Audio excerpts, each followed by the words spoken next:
Si Arate ay isang walang kabuluhang wimp na ang crush ay ninakaw mula sa kanya dahil sa pagiging isang mahiyain na loser. Gayunpaman nagbago ang kanyang buhay na walang laro nang matuklasan niya na siya ay ampon at ang kanyang 5 kapatid na babae ay hindi kamag-anak kaya ngayon ay maaari niya silang bembangin ng walang takot sa mga paratang sa Alabama. Sa isang matataas na klaseng lugar ng Tokyo sa isang mansyon ay nakatira ang isang makinang self-made na negosyante at dahil ang lalaking iyon ay mahilig bumembang mayroon siyang 7 anak na nakatira doon lahat ay nagmamahalan sa paraan ng Alabama na tinatawag na pamilyang Sheonji. Ang pinakamatandang kapatid na lalaki si Arata ay humihingi sa kanyang nakababatang kapatid na lalaki si Cheyenne para sa ilang mga tips sa kung paano aibag ang isang body para sa kanya upang bembangin ngunit sinabi ni Cheyenne kay Arate na hindi niya ito matutulungan. Tinanong siya ni Cheyenne tungkol sa batang babae na gusto niya at ipinaalala ni Arate sa kanya na nakikita lang niya ang kanyang cute hindi clappable. Ito ay nalito kay Cheyenne kung paano si Arata ang tagapagmana ng pamilyang Sheonji ay hindi nakakapagbigay ng kahit anong body ngunit sinabi sa kanya ni Arate na nahihirapan siyang makahanap ng pag-ibig dahil sa kanyang hindi paniniwala sa tadhana.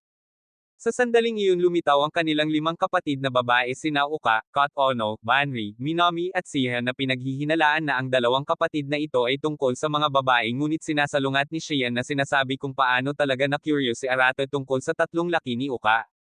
Nagalit ito sa kanya kaya inutusan ni Uka ang kanilang aso na salakayin si Arata at nang magsimula itong kumagat sa kanya sinabi sa kanya ng mga kapatid na babae na ito ay karma sa paggapang sa kanyang mga kapatid na babae. Sinabi sa kanila ni Arata kung paano hindi siya magiging interesado sa kanyang sariling mga kapatid na babae ngunit pinaalalahanan siya ni Siha tungkol sa insidente kay Kot Ono. Tiniyak niya sa kanila na ito ay isang hindi pagkakaunawaan at sinusuportahan ni Banri ang kanyang pahayag na sinasabi kung paano normal para sa mga batang lalaki na tulad niya na maging tungkol sa mga pukana ng kanyang sariling mga kapatid na babae ngunit binalaan sila ni Siha na ang mga relasyon sa magkapatid ay maaaring lumikha ng mga bawal na sanggol. Samantala naniniwala si Minami na si Arata ay talagang isang cool na dude ngunit kapag sinubukan niyang pasalamatan siya sinuntok niya ito ng malakas na sinasabi kung paano naging alerto ang kanyang mga reflexes pagkatapos maglaro ng Street Fighter na nalilito sa iba kung paano gumagana ang kanyang mga reflexes. Sa sandaling iyon ipinaalala ni Uka sa mga lalaki ang tungkol sa nalalapit na kaarawan ni Kot Ono at habang makakadalo rito si Cheyenne sinabi ni Rita sa kanila na mayroon siyang iba pang mga plano ngunit nang tanungin siya ni Kot Ono kung makakapunta siya tiniyak sa kanya ni Arate na naruroon siya. Sa kanilang pagpunta sa paaralan napansin ng mga tao ang mga kapatid na babae na nagsasabi kung gaano kalaki ang jackpot para sa lahat ng 5 kapatid na babae na maging maganda at na ang mga kapatid na lalaki ay maswerte na nakatira sa iisang bahay kasama nila.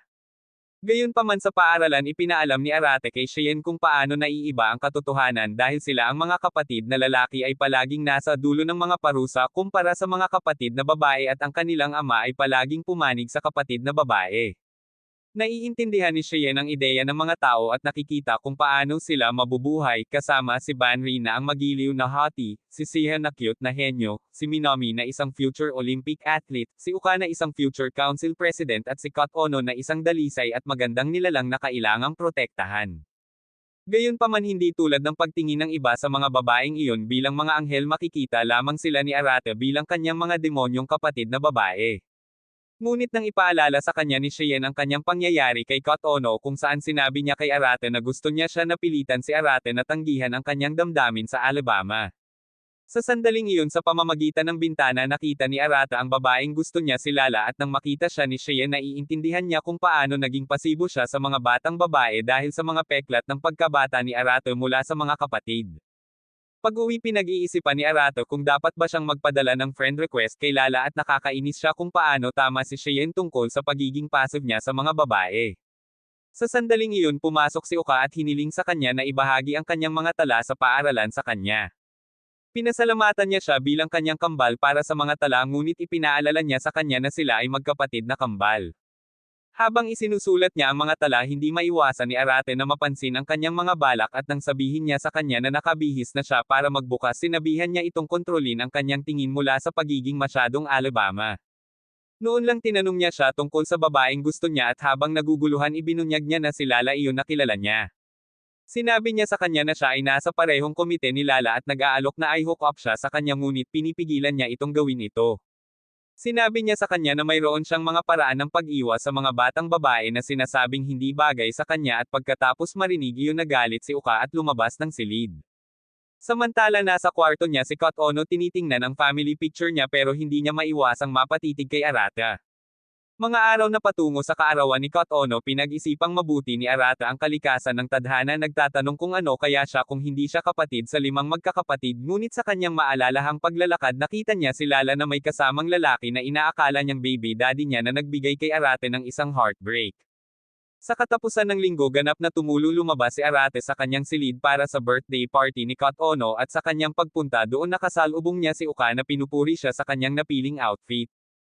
Pagkatapos nagkukumpulan ang magkapatid sa hapagkainan naghihintay sa kanilang ama ngunit sa sandaling iyon nagsimula ang isang pagtatalo. Nalaman ni Uka kung paano nawala ni Minami ang AirPods na ipinahiram sa kanya ni Uka at sinimulan nilang tawagan ang isa't isa na nagnanais na hindi sila magkapatid. Habang ang iba ay maaari lamang manood si Arate ay sapat na at inutusan silang tumigil. Ipinaalala niya sa kanila kung paano sila palaging magkakapatid at ang iba ay ngumiti sa kanya na nagpapakita ng pagsang-ayon sa kanyang maikling talumpati. Pagkatapos ang kanilang ama si Kaname ay nagpakita at sinimulan nila ang party ngunit bago sila gumawa ng toast para sa kaarawan ni Kot Ono sinabi sa kanila ni Kaname na mayroon siyang anunsyo.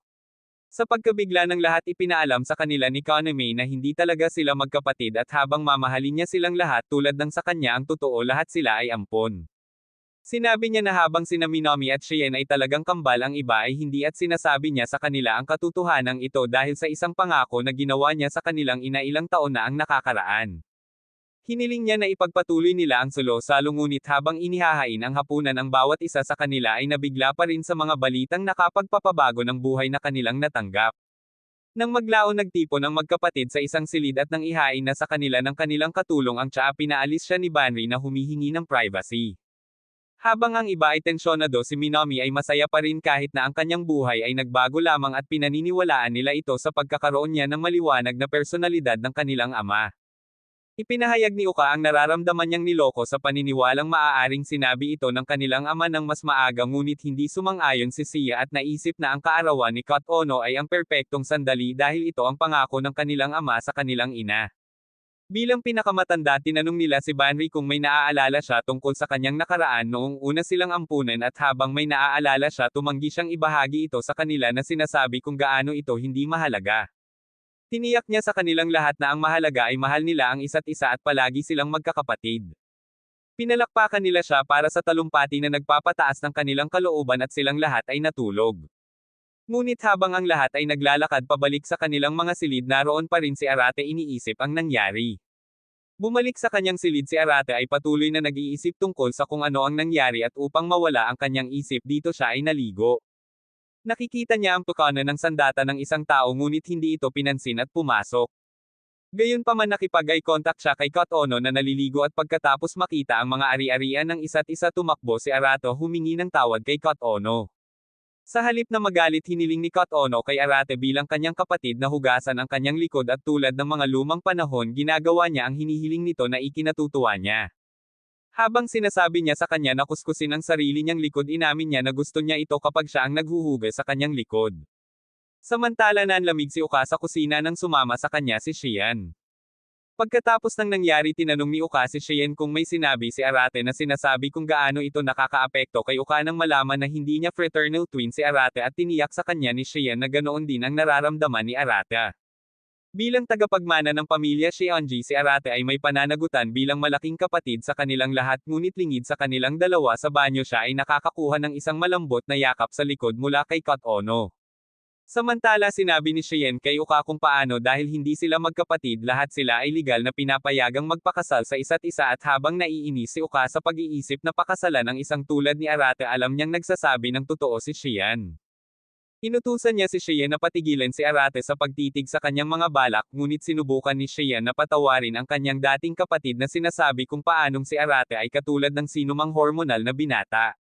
Pagkatapos ay tinanong niya si Chien kung ano ang eksaktong nangyari sa pagitan ni Arate at Kot Ono noong nakaraan at habang alam ni Chien kung ano iyon nangako na siya kay Arate na ilihim ito ngunit sinabi ni Uka kay Chien habang ang iba ay gustong asarin si Arate tungkol sa pangyayaring iyon alam nilang lahat kung paanong si Arate ay hindi isang kilabot na tatalon sa sarili niyang kapatid. Matapos marinig iyon sinabi ni Cheyenne kay Uka ang totoo at sa kanyang lubos na pagkabigla nalaman niya kung paano ipinagtapat ni Kat Ono ang kanyang damdamin para kay Arate kahit noong sila ay magkapatid ngunit ipinaalam sa kanya ni Cheyenne na tinanggihan ni Arate ang damdamin ni Kat Ono ayaw niyang magkaroon ng mapagmahal na relasyon sa Alabama. Gayunpaman si Kat Ono ang sumubok na pilitin si Arate na mahalin siya na nagtapos sa kanya sa ibabaw niya na kung ano ang nakita ng mga batang babae at pagkatapos nilang malaman kung paano sila ay hindi talaga magkapatid na pagtanto nila kung paano ang mga bagay ay nagiging mas maanghang kaysa sa dati. Bumalik sa banyo sinubukan ni Arate na kunin si Kat Ono sa kanyang mapagmahal na mga kamay sa Alabama ngunit ipinaalala sa kanya ni Kat Ono kung paano dahil hindi sila magkadugo maaari silang magkasama at kahit isang araw ay magpakasal sa isa't isa.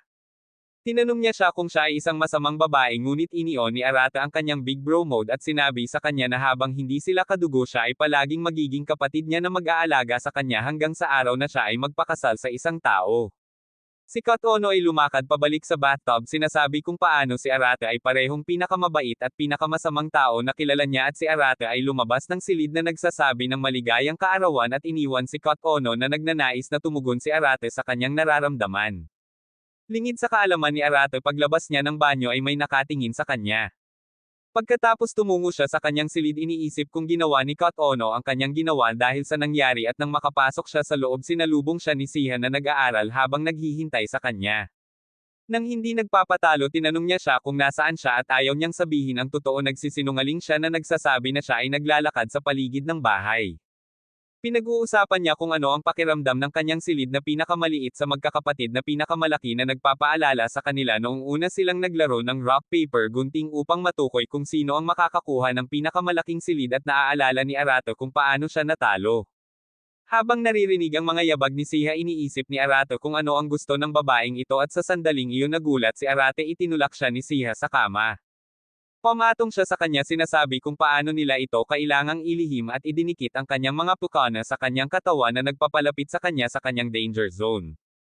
Nagsimulang maghinala si Arate na si Siha ay kapareho ni Kat Ono ngunit sa kanyang kaiginhawahan sinabi ni Siha na wala siyang pakialam sa kanya.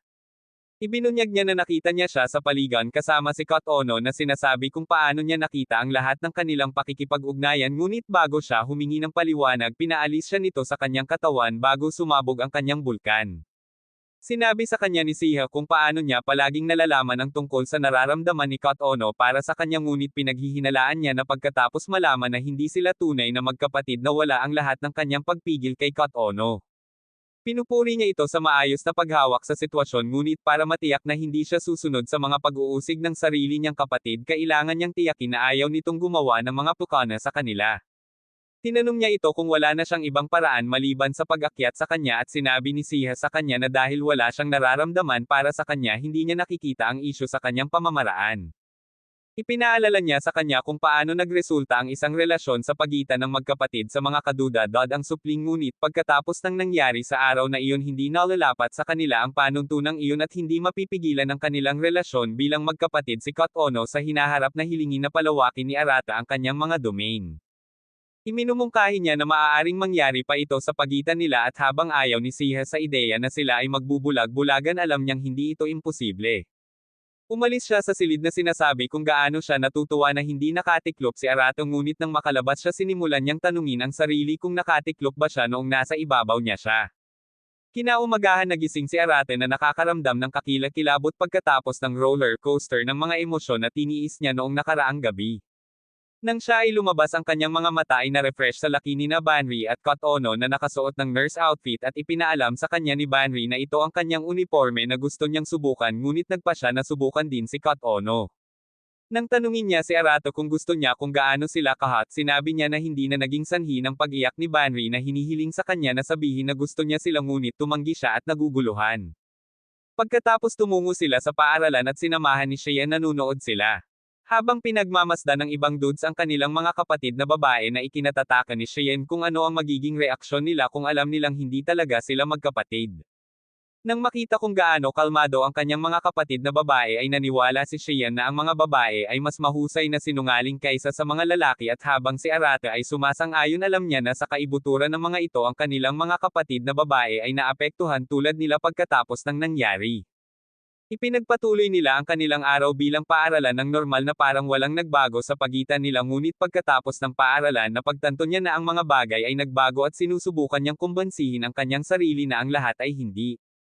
Sa sandaling iyon lumitaw si Minami at nagulat si Arate nang makita siyang wala sa pagsasanay tulad ng dati. Naglalakad sila pauwi at pinuri siya ni Arate para sa kanyang dedikasyon sa athletics, kung saan nanalo siya ng maraming trepeyo at tinaguri ang isang Olympian sa hinaharap.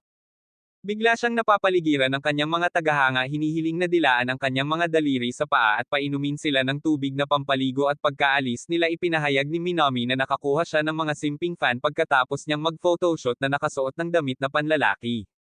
Tinanong niya siya kung gusto niyang magsaya sa kanyang day off mula sa pagsasanay, ngunit sa kanyang pagkabigla ipinaalam ni Minami kay Arate na ang dahilan kung bakit siya nagpapahinga mula sa pagsasanay ay dahil sinabihan siya ng kanyang coach na mag-aral dahil ang kanyang mga marka ay bumagsak lahat ng lumalabas.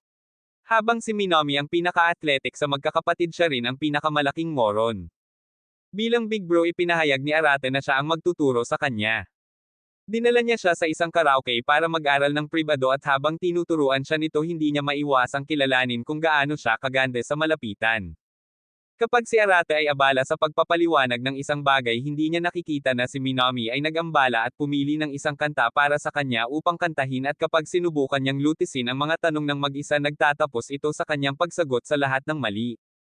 Gayunpaman hindi siya naaabala sa kung gaano siya katanga at nagsimulang kumanta ng kakilakilabot, binago ang mga lyrics ng kanta sa tungkol sa kanyang buhay bilang isang atleta ng tennis, at habang gusto ni Arate na mag-aral siya hindi niya maiwasang masiyahan sa kasiyahan kasama ang kanyang sariling kapatid na babae. Pagkatapos nilang matapos ang sesyon lumabas sila ng silid, ngunit mabilis na nagtago si Arate mula sa isang tao, at nang makita ni Minami kung sino ito nakita niya ang batang babae na si Arate ay may nararamdaman para kay Lala kasama ang kanyang lalaki. Pagkatapos sa kanilang pag-uwi pinag-uusapan nila ang nangyari noong nakaraang gabi, at nang tanungin siya ni Arate kung ano ang iniisip niya tungkol dito sinabi niya sa kanya na dahil hindi sila mga anak ng kanilang ama kailangan nilang malaman na sila ay tunay na mga magulang. Ipinahayag niya kung ano ang kanyang nararamdaman para kay Kot Ono bilang kanilang bunso, at napagtanto ni Arate na hindi lamang matalino si Minami sa ilan ngunit siya rin ay isang mabuting kapatid. Tinukso niya si Arate na sinasabi kung paano dahil hindi naman talaga niya ito nakatatandang kapatid na trato niya ito tulad ng kanyang senpei, ngunit sinabihan siya ni Arate na huwag sabihin iyon ng malakas, ayaw niyang malaman ng ibang tao ang tungkol sa kanilang kakaiba at komplikadong relasyon. Gayunpaman sinabi ni Minami na ang mahalaga ay ang bono na nilikha nila sa buong buhay nila, kung saan alam niya kung sino talaga siya kaya hindi siya dapat malungkot na hindi mabag ang babaeng gusto niya. Tinanong niya siya kung paano niya nalaman ang tungkol kay Lala, at ibinunyag ni Minami na sinabi ni Uka sa kanya kaya napagtanto ni Arate kung gaano kadaldal si Uka. Tiniyak ni Minami kay Arate na bilang dati niyang kapatid alam niya kung gaano siya kabuting tao kaya dapat siyang magsaya kahit na hindi nakita ni Lala kung anong klaseng tao siya, hindi tulad ng kanyang mga kapatid na babae, at naantig si Arate sa mga sinasabi nito. Pag-uwi inabutan ni Minami ng cake si Uka na ikinatuwa niya at ibinalik ang kanyang mga earpod, humihingi ng paumanhin sa pagkawala nito noon. Gayunpaman habang tinatanggap ni Uka ang kanyang suhol iniabot niya kay Minami ang mga earpod na sinasabi sa kanya na panatilihin ang mga ito, at tinanggap niya na nagtapos sa kanilang nakaraang labanan sa kapayapaan. Kinaumagahan pagkagising si Arate ay nagsipilyo gaya ng dati iniisip ang ginawa ni Kot Ono noong isang araw. Paglabas niya ng banyo nasagasaan niya ito sa hallway at awkward nilang binati ang isa't isa, ngunit alam ni Arate na dahil iyon sa nangyari sa pagitan nila. Sa sandaling iyon lumitaw si Siha, inihaw siya dahil naaalala pa rin niya ang insidente sa banyo at nagulat siya sa presensya nito. Kapag tinawag niya ang kanyang pangalan kailangan siyang tawaging Siha-chan, iyon ang sinabi nito sa kanya na tawagan siya, at kapag tinawag siya nito medyo nasiyahan siya. Tinanong niya siya kung nag-aalala ba siya sa maaaring mangyari sa pagitan nila ni Kot Ono, ngunit habang hindi siya nag-aalala dahil wala itong nararamdaman para sa kanya, nag-aalala si Siha dahil may naramdaman siya sa kanya noong isang araw. Biglang nag-pop up si Minami na parang taga Street Fighter at kinausap niya si Arate tungkol sa session nila sa paglalaro noong isang araw na ipinagmamalaki kung paano niya ito natalo ng hindi mabilang na beses. Nang tawagan niya si Arate Senpei nagulat si Siha at ipinaalam kay Minami na dapat niyang tawagin ang isang tao na isang senpei kapag sila ay mas mature at hindi isang idiot tulad ni Arate.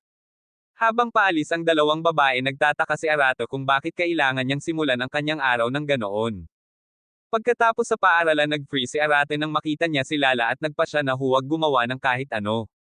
Si Uka ay sumulpo at tinutuya siya na sinasabi na dapat lang niyang sabihin sa kanya kung paano niya ito mahal at nang ipaalam niya sa kanya na si Lala ay nakikipag-date sa isang tao sinabi niya sa kanya na nawala ang lahat ng kanyang aura pagkatapos natanggihan ng hindi sinasabi sa kanya ang kanyang nararamdaman. Kaya lang tinawag siya ng mga kaibigan ni Uka at kapag kasama niya ang kanyang mga kaibigan ipinaalam niya sa kanila na pupunta siya sa isang parke sa dagat para sa kaarawan ni Kot Ono. Habang pinagmamasdan siya hindi makapaniwala si Arato kung gaano talaga kasikat si Uka sa lahat iniisip kung gaano siya kaiba kumpara sa maliit na gremlin na kilala niya sa bahay. Napansin ng mga kaibigan ni Uka si Arate sa likod ni Uka at sinabi nila kay Uka kung gaano talaga kahot si Arate na sinasabi kung paano nila gustong makipag-date sa kanya at maging baby mama niya. Gayunpaman sinabi sa kanila ni Uka na ito ay isang masamang ideya dahil naniniwala siya na si Arate ay isang knobhead na hindi maaaring maglagay ng isang body. Ngunit habang sinusubukang pahinain si Arate hindi niya maiwasang purihin ito at namumula sa sarili niyang mga salita. Kapag umalis sila para sa klase narinig ni Arate ang tungkol sa paglalakbay sa parke sa dagat at umaasa na walang kakaibang mangyayari doon. Kinabukasan dumating ang magkapatid sa Sea Park para sa kaarawan ni Kot Ono at nang makita nila ang mascot ng lugar sinugod siya ni Uka at Minami na gustong magpakuha ng litrato.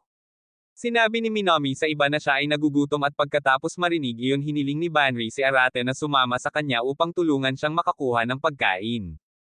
Ilang sandali pa ay kumuha na silang dalawa ng pagkain para sa iba ngunit nang tingnan nila ang mascot ay wala na sila naiwan sina Arate at Banri na may dalang pagkain.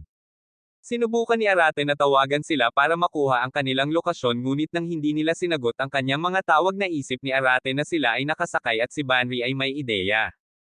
Ipinahayag niya na sila ay nagde-date silang dalawa lang sa paniniwalang sa huli ay makakatagpo sila ng iba at nang tanungin siya ni Arate tungkol sa kung ano ang ginagawa nila sa pagkain kinailangan ni Arate na kainin ang lahat ng ito. Tulad ng isang tunay na mag-asawa si Banri ay nakabitin sa mga bisig ni Arate at iniisip niya sa kanyang sarili kung paano sa kabila ng alindog ng nakatatandang kapatid na babae ni Banri palagi niyang pinapakabahan si Arate.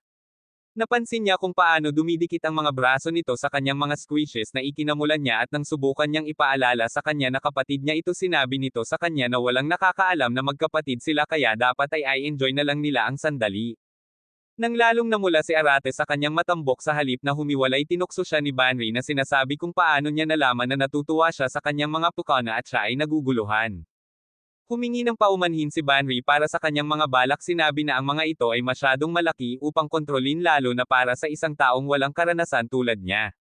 Habang sila ay naglalakad na magkatabi sinabi sa kanya ni Banri na dapat siyang maging masaya na may isang masamang tao sa tabi niya.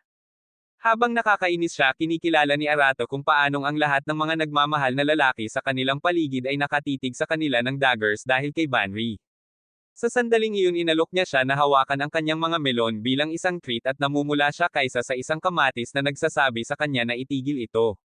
Habang umaakyat sa hagdan hindi maiwasan ni Arate na mapatitig sa magandang tanawin sa harapan niya at nahulog siya sa hagdan na siyang nagpahiya sa kanya. Inalok niya ang kanyang kamay bilang tulong at kapag tinanggap niya ang kanyang alok tinawag niya itong cute.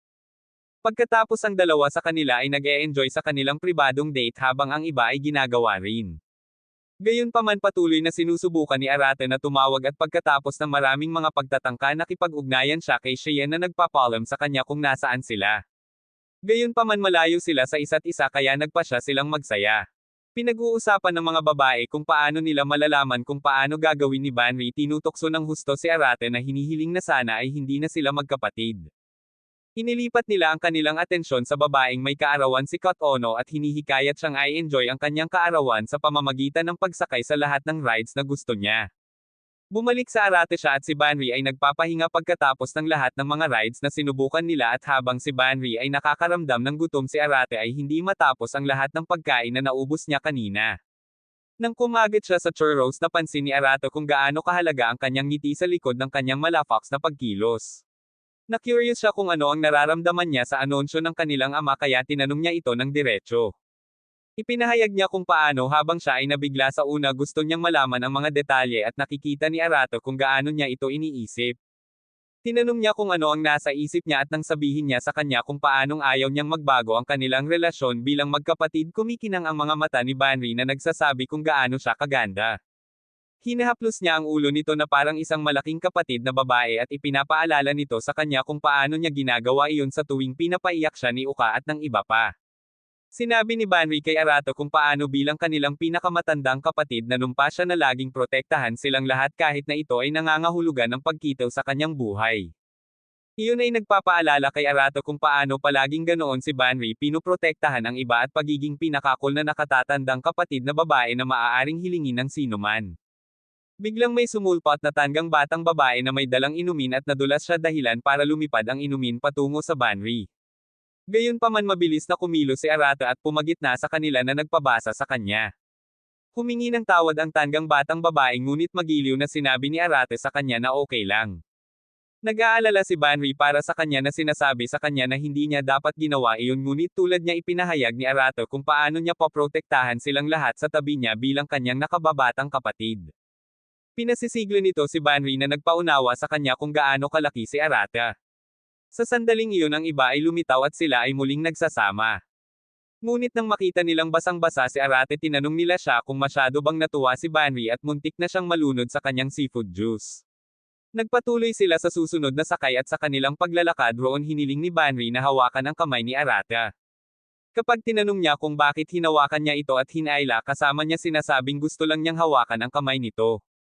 Nang gabing iyon habang naglalaro sila sa tulay na kumikilos na parang mga prinsesa ang mga lalaki at si Kot Ono ay pumunta sa banyo ngunit nakikita ito ni Seiya bilang isang pagkakataon upang ipaalam sa iba ang tungkol sa nangyari sa pagitan ni Kot Ono at Arata. Matapos ipaalam sa kanila hindi sila makapaniwala na si Kot Ono ay may lakas ng loob na kumapit kay Arata sa kanyang mga pukana. At tinanong nila si Seiya kung ano ang ginawa ni Arata. Ipinaalam niya sa kanila na tulad ng isang mabuting kapatid kinausap ni Arate si Kot Ono at itinigil ang kanyang mga pagsulong.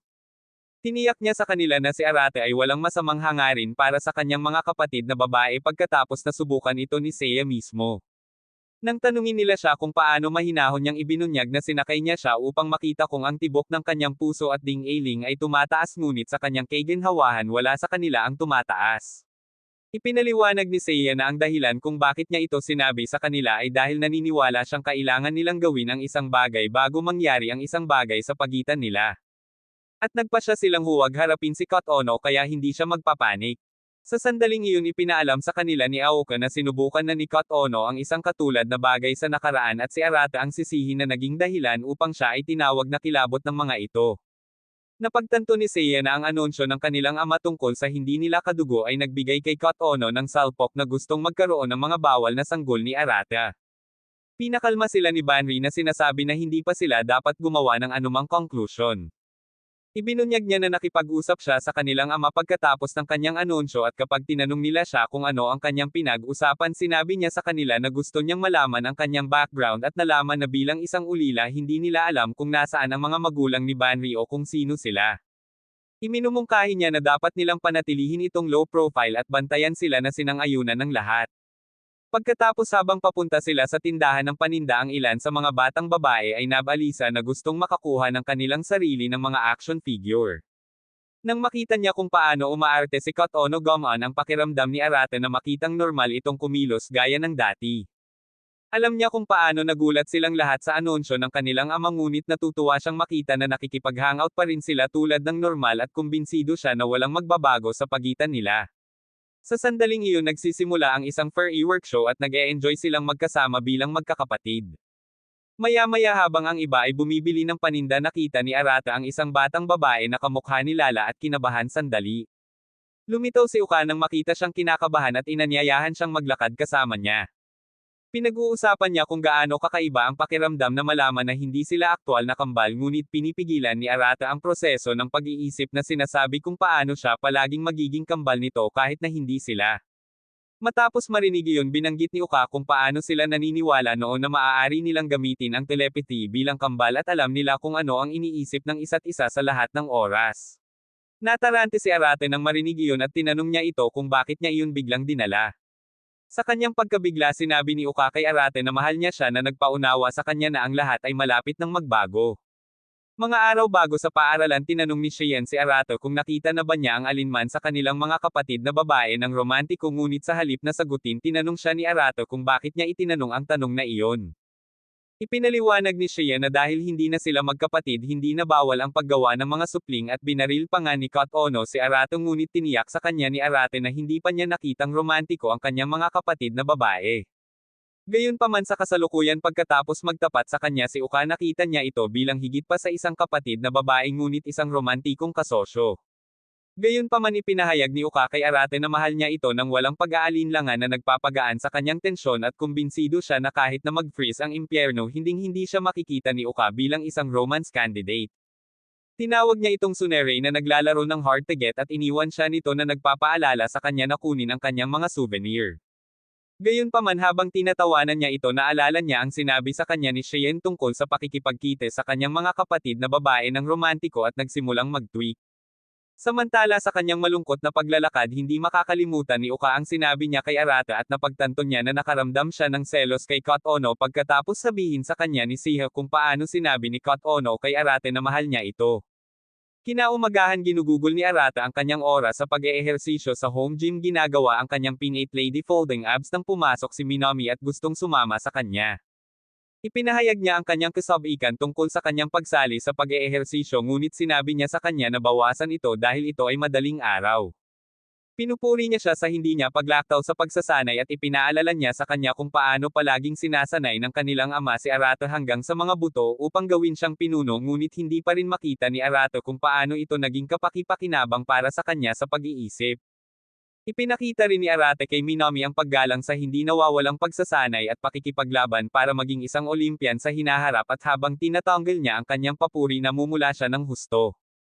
Lingid sa kaalaman ni Arate noong nakaraang gabi nang nasa souvenir shop ang mga babae na pagtanto nilang nawawala sina Uka at Arate kaya hinanap sila ni Minami. Sa kanyang pagkabigla narinig niyang sinabi ni Uka kay Arate na mahal niya ito at mula noon idiniin ni Minami kung paano niya haharapin si Arate tungkol sa pangyayaring iyon na ayaw niyang maging tiyahin ng kanilang mga anak anumang oras. Habang siya ay nag-iisip ng mabuti sinabi sa kanya ni Arate na huminto sa catamaran kaya mabilis na gumawa ng dumbbell fly si Minami sa lahat ngunit sinabi sa kanya ni Arate na ang kanyang anyo ay basura. Matapos tipunin ang kanyang katapangan tinanong niya si Arate kung may nangyari sa pagitan nila ni Uka ngunit hindi alam kung ano ang tinutukoy niya tiniyak ni Arate sa kanya na habang madalas siyang nakikipag-away kay Uka palagi silang mahigpit sa isa't isa na isang bagay na ayaw marinig ni Minami sa sandaling iyon alam kung ano ang nangyari sa pagitan nila. Pagkatapos ay umalis siya sa silid hindi napigilan ang presyon sa kanyang mga balikat at hindi alam kung ano ang gagawin sa sitwasyon. Nang maglaon pagkatapos ng pag-eehersisyo tumungo si Arate sa banyo iniisip kung ano ang pagitan nila ni Uka. Bigla nang buksan ni Arate ang pinto ng banyo naroon si Siha suot ang huli niyang plot armors at habang naguguluhan si Arate walang pakialam si Siha. Ikinwento niya kung paano nila nararanasan ang pinagdadaanan ng maraming rom-com anime MC ngunit hindi tulad nila hindi sinuntok ni Siha si Arate sa buwan. Nang subukan ni Arate na isara ang pinto nakita niyang nakaharang ang mga damit ni Siha sa pagsasara kaya napilitan itong kunin at ilagay sa laundry basket na nasa loob ng banyo habang pinipigilan ang sarili na tumingin kay Siha sa shower. Kapag siya ay tumingin sa kanya na naliligo na pagtanto niya na si Siha ay hindi kumikilos ng iba kumpara sa dati hindi tulad ng kanyang sarili na nagdadala ng masasamang pag-iisip. Napansin niya ang singsing ni Siha ang iniwan ng kanilang ina para sa kanila at tinanong niya ito kung sa wakas ay kasya ito sa kanya. Sinabi niya sa kanya na ito ay medyo maluwag ngunit tumanggi siyang bumitaw dahil sa kanyang alaala sa kanyang ina.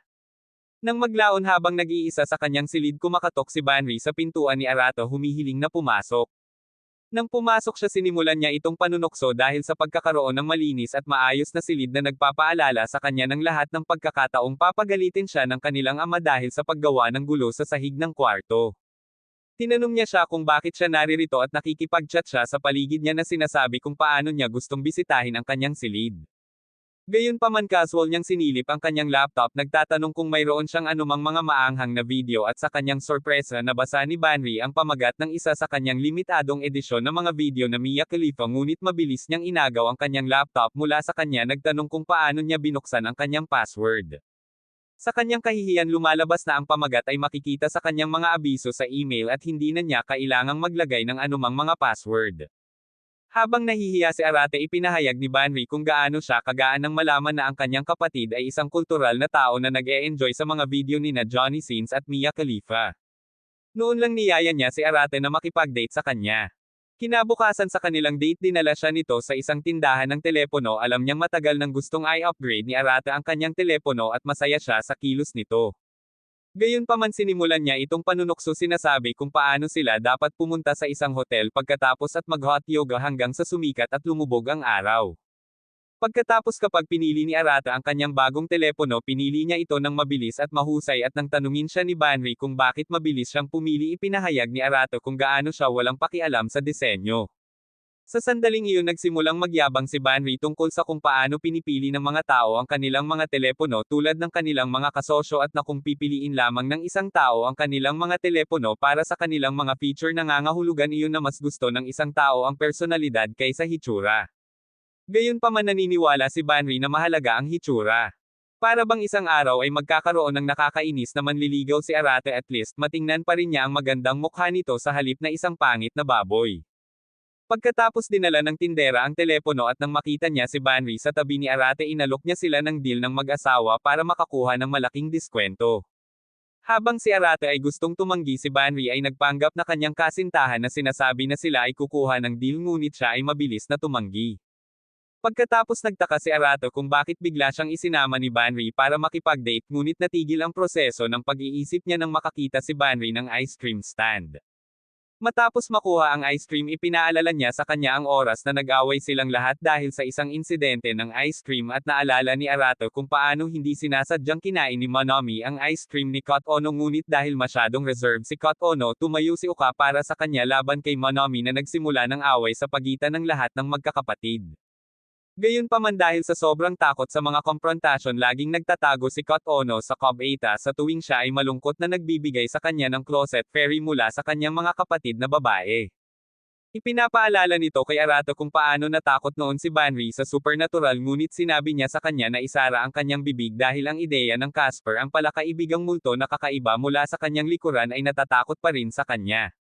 Sa sandaling iyon tinanong ni Banri si Arato kung may nangyari, tinitiyak sa kanya na bilang kanyang nakatatandang kapatid na babae siya ay nasa likod nito at tinitiyak niya sa kanya na ang lahat ay okay.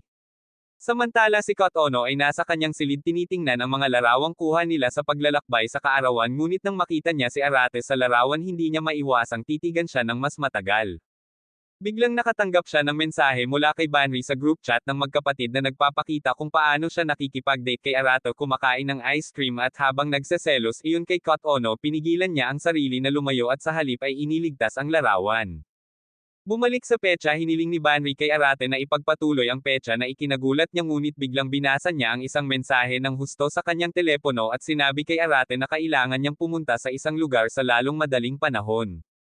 Bago siya umalis, sinabi sa kanya ni Arate na dapat siyang makipag-date sa isang maayos na kasintahan sa susunod, at habang namumula si Banri mula pisngi hanggang pisngi, tinutokso niya ang kanyang kapatid, sinabihan itong huwag madala. Pag-alis niya, lahat ng tao ay tumitig sa kanya, ayaw maniwala na may isang napakagandang tao. Pagkatapos tinawagan ni Banri si Minomi na sinasabi sa kanya na hindi niya masabi si Arate tungkol sa nangyari sa pagitan nila ni Uka kahit na pagkatapos ng petsa na katatapos lang nila. Gayunpaman tumanggi pa rin si Minomi na maniwala na walang nangyari, kumbinsido pa rin na sinabi ni Uka kay Arate na mahal niya siya, kaya nagpadala siya ng mensahe kay Banri na nagpapahayag kung paano siya nagkamali sa pagkarinig tungkol sa pagsasabi ni Uka kay Arate na mahal niya siya.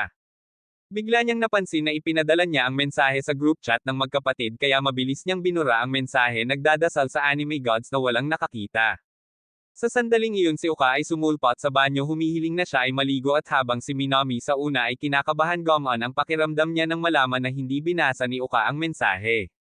Gayunpaman lingid sa kaalaman ni Minomi, nakita ni Kot Ono na ang mensahe bago ito ay tinanggal, at hindi siya makapaniwala na mayroon na siyang karibal sa pag-ibig. Mamaya ay magkasama silang naghahapunan, at nang tumingin si Arate kay Siha na nagmumuni-muni, hindi niya maiwasang mapansin na mukhang may problema siya kanina. Pagkatapos ay tumakbo siya sa kanya habang siya ay nag-iisa, at habang siya ay hindi pinapansin sa una, tinanong niya siya kung okay lang siya. Sa kanyang sorpreso, lumalabas na si Siha ay sinadya na gumanap bilang twister, at mula nang magtanong si Arate, kinuha niya ito upang makipaglaro sa kanya. Tinanong niya siya kung bakit niya gustong gumanap ng biglaan bilang twister, at ipinaalam niya sa kanya na pagkatapos ng kanyang pagbisita sa kanyang silid nagkakaroon siya ng masamang pag-iisip tungkol sa kanya, kaya kailangan niyang malaman kung gusto ba talaga niyang makipag-bump sa kanya.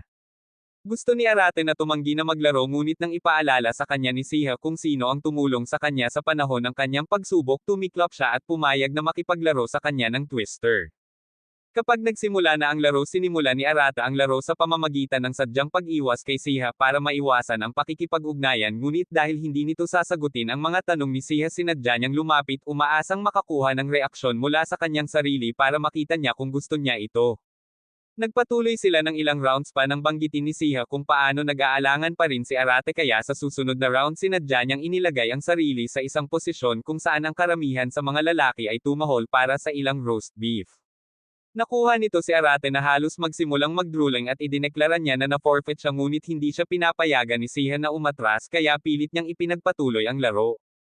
Sa susunod na round, kailangang ilagay ni Arate ang kanyang paa sa kulay asul na nasa ilalim mismo ng Siha. Pinipilit niyang mag-ingat ngunit nauuwi pa rin sa pagkabunggo niya ang kanyang mga rice cake na nagpapamalfunction sa kanya dahil sa lambot ng mga ito. Sa sandaling iyon nagsimulang magyakan si Siha tungkol sa mga hormone ng tao at ipinaliwanag niya kung paano may dopamine ang mga tao na inilalabas kapag nanalo sila ng isang bagay at oxytocin na inilalabas kapag gusto ng isang tao na mag-hot yoga kasama ang isang tao. Tinanong niya kung saang punto siya lumipat mula sa dopamine patungo sa oxytocin kapag kasama niya si Arate na sa tingin niya ay isang taong makapagpapaper sa kanyang kitty. Sa sandaling iyon napunta siya sa isang kakaibang posisyon na kadalasang napupuntahan ni Mia Khalifa, na sa sandaling iyon hinihiling ni Arate na siya ang Johnny Sins. Nagsimula siyang magsabunot ngunit biglang nawala ng lakas si Siha at ibinagsak ang kanyang mga rice cake sa katawan ni Arate, sinabing sumuko na ang kanyang mga kalamnan.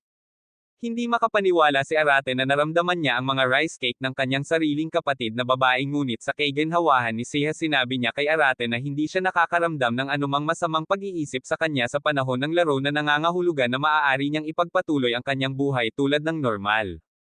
Nang umalis si Siha, pinasalamatan niya si Arate para sa kanyang tulong na nag-iwan sa kanya ng pagkabigo. Iniisip kung anong uri ng BS ang nangyari. Sa sandaling iyon lumitaw si Uka pagkatapos marinig ang kanyang pagkabigo at hiniling niya sa kanya na sumama sa kanya mamaya para sa isang session ng laro. Nagtataka si Arate kung bakit bigla siyang yayain ni Uka na makipaglaro sa kanya ng mag-isa, at ipinapalagay niya na ito ay dahil gusto lang talaga nitong makipaglaro sa kanya.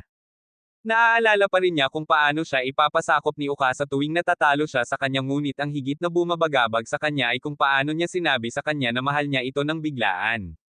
Nagsisimula silang maglaro kung saan si Uka ay naglalaro ng may kagalakan na parang ito ang pinakamahusay na laro sa mundo, habang si Arate ay naglalaro ng mahinahon. Kaya lang sa sobrang excited, sumandal siya sa kanyang binti at napagtanto ni Arate na hindi niya namalayan na nakadikit na pala siya sa kanya, ngunit nang makita niya ang matingkad ng ngiti nito sa kanyang mukha, hindi niya maiwasang makita siya bilang kanyang kaibig-ibig na kapatid. Habang nagtagumpay si Uka na talunin si Arate sa mga unang round, nakapasok si Arate sa zone at natalo siya ng paulit-ulit na nag-iiwan sa kanya na nawasak sa dami ng pagkatalo niya sa kanya. Sa sandaling iyon sinabi niya sa kanya na kailangan niyang pumunta sa banyo, ngunit kapag nakarating siya sa likod niya inilagay niya siya sa isang chokehold tulad ng mga lumang araw. Sa panahon nito nagsimulang magmakaawa sa kanya si Arate na palayain na sinasabi kung paano siya at ang kanyang karakter sa laro ay namamatay, ngunit ang higit na nag-aalala sa kanya ay ang katotohanan na ang kanyang mga pukana ay nakadikit sa kanyang katawan at sinusubukan niya ang kanyang makakaya na huwag gisingin ang hayop. Sa pagkakaroon ng sapat sa kanyang BS, ginamit ni Arate ang kanyang hilaw na lakas upang ibalik ang sitwasyon at itinulak si Uka sa sahig na nagsasabi na siya ay nasaktan. Gayunpaman napagtanto na lamang niya ang kanyang kinalalagyan, at nang tumingin siya sa ibaba nakita niya na si Uka ay nakatingin sa kanya na parang biktima na hinuhuli ng isang leon. Binanggit niya kung paano siya lalaki ngayon at nagulat siya nang marinig iyon. Mabilis siyang umalis sa silid na pagtanto na hindi siya magkakaroon ng pagkakataon laban kay Arate, at sa kaibuturan niya ay hinihiling niya na si Arate ay pumunta sa bayan sa kanya. Iniwan nito si Arate na nalilito sa nangyari, nagtatanong kung ano ang ibig niyang sabihin sa pagtawag sa kanya ng isang tunay na lalaki, at dahil sa pagod ay nagpasya siyang humiga, ngunit lingid sa kanyang kaalaman si Kitona ay nasa katabing silid nakikinig sa buong bagay. Kinabukasan ipinagpatuloy ng magkapatid ang kanilang araw sa paaralan gaya ng dati, at sa pagtatapos ng araw tinawagan ng kanilang ama si Arate para sa pag-uusap ng ama-anak. Tinanong niya muna si Arate kung okay na ba ang magkapatid pagkatapos ng malaking anunsyo kung saan sinabi sa kanya ni Arate na naging mas expressive sila mula noong anunsyo. Ngunit nagulat si Arate, tinanong siya ng ama kung nahanap na niya ang kanyang espesyal na tao. Samantala ang mga babae ay nanunood ng isang romantikong serye ng magkasama kung saan ang lalaki ay nagmumungkahi sa kanyang espesyal na tao sa isang tulay. Bagamat itinuturing ni Banri na romantiko para sa isang lalaki na ipahayag ang kanilang pag-ibig sa ligaw, nararamdaman ni Uka ang sama ng loob na makita ang isang batang babae na kumukuha ng isang proposal sa ligaw na parang isang palaboy. Tinanong nila si Uka kung ano ang kanyang ideal na sitwasyon at ipinahayag niya kung gaano siya gustong ma-propose ng isang mayamang alpha sa isang mamahaling restaurant gamit ang $1,000,000 na singsing. Sinabi sa kanya ni Zeye na dapat niyang tanggalin ang heni at nang tanungin siya ng parehong tanong, ipinahayag ni Zeye kung paano niya gustong pakasalan ang isang taong alam na ang lahat, simula sa kung gaano karaming mga anak ang magkakaroon sila hanggang sa kung gaano karaming mainit na yoga session sa isang linggo.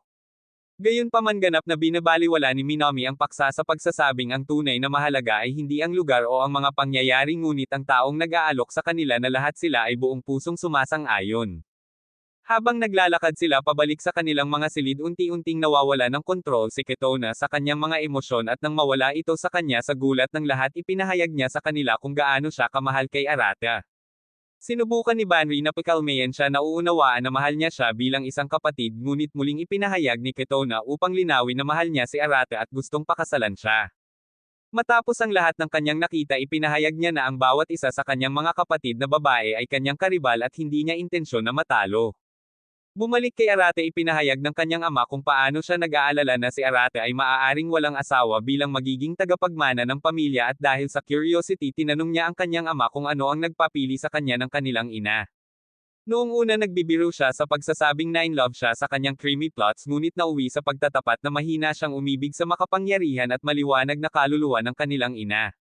Tinanong siya ni Arato kung bakit iisa lang ang kanilang larawan sa kanya, at sinabi sa kanya ng ama kung paano ang mga tunay na magagandang tao ay hindi gusto na nasa mga larawan. Tinanong niya si Arato kung naaalala niya ang lihim na ikawalong silid sa bahay, at sinabi sa kanya ni Arate na siya at ang iba pa na hindi pa rin nakakapasok sa silid na iyon ay naniniwala noon na ito ay isang silid upang dalhin sila sa isang isekai.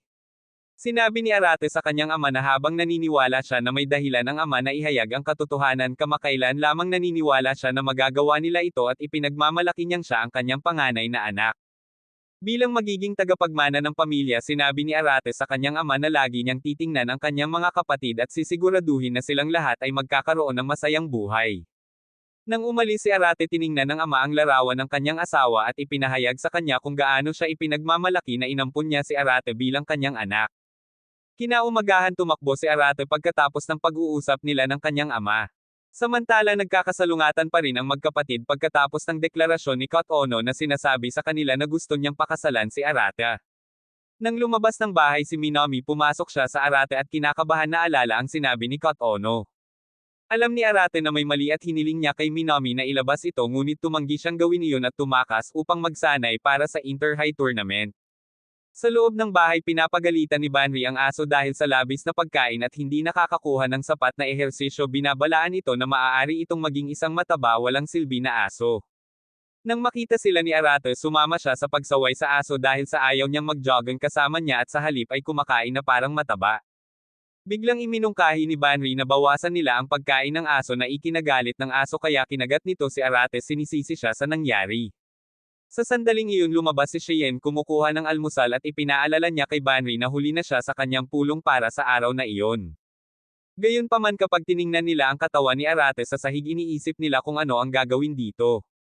Nang maglaon sa pagsasanay sa tennis, nagpupumilit si Minami na mag-focus, na nanatili pa rin sa sinabi sa kanila ni Kotono. Gayunpaman, sa kabila ng pagiging out of form siya, ay pinupuri pa rin ng kanyang mga kasamahan na nagtatanong sa kanya kung ano ang kanyang sikreto. Sa halip na seryosong sumagot, nagyap si Minami tungkol sa ilang BS tungkol sa mga leon at pusa. Sa sandaling iyon napansin ni Minami ang kanyang senior sinaw at hinamon siya sa isang laro na nagtaya ng inumin sa proseso. Naglalaro sila ng parang bata na laro ng tennis na sumusubok sa kanilang liksi, na sa huli ay nanalo si Minami. Habang nagpapahinga, sinabi ni Nao kay Minami na ang inner high ang kanyang huling paligsahan, ngunit hindi siya nag-aalala dahil alam niyang nasa Minami ang kanilang malaking pag-asa. Ikinwento niya kung paano niya naisip noong una na si Minami ay magiging isang mayabang na brat, at habang siya ay mayabang, nakita rin ni Nao kung paano nagsumikap si Minami. Nais niyang maabot nilang dalawa ang kanilang mga pangarap na umaantig sa puso ni Minami.